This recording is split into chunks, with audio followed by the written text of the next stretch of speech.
one other clip I want to look at related to the Supreme Court leaker. So we had a more serious discussion a few minutes ago in the context of what Tulsi Gabbard said about the kind of equal likelihood, based on what we know right now, that the leaker might have been someone on the left who supports abortion rights or someone on the right who's against abortion rights. We just don't know one way or the other. But now I want to play for you a clip from Newsmax where the host, Grant Stinkfield, with absolutely no evidence whatsoever, speculates that it might be the not yet on the court, but confirmed Justice Ketanji Brown Jackson who leaked the draft. Now, there's no evidence of that. She's also not on the court, and how she would have access to the draft, I don't know. But here's Grant Stinkfield's perspective. We're not telling them what they can do to their bodies, though. We're telling them what they can't do to a baby, a precious life.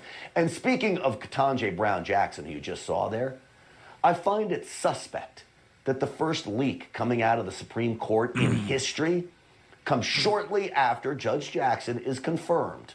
I want to know if her law clerks, who I am sure have already been hired, possibly even working at the high court already, before her swearing in, have access to these draft decisions. She would be my first suspect when it comes to the leak, because Ketanji Brown Jackson, by the way, Ketanji, they just can't get it right, is a radical left-wing activist, more radical than any other justice in the history of the Supreme Court. I think what he means is as qualified as any other justice on the Supreme Court. So we don't know who it was. This is total speculation. It might have been someone on the left. It might have been someone on the right. We know why each side might have motivations to leak this. But Ketanji Brown Jackson is not on the court.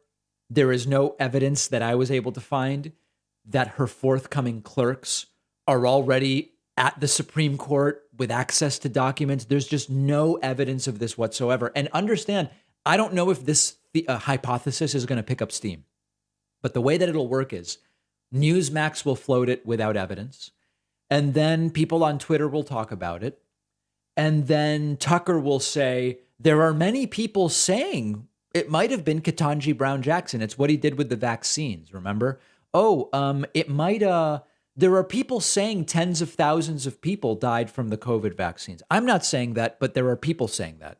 And then all of a sudden it's on Fox News at night. And then the next day, Fox News, the hard news program, say, Tucker Carlson last night said that, and that's how it gets into the news cycle. So we'll see what kind of life this hypothesis about Ketanji Brown Jackson being the leaker gets.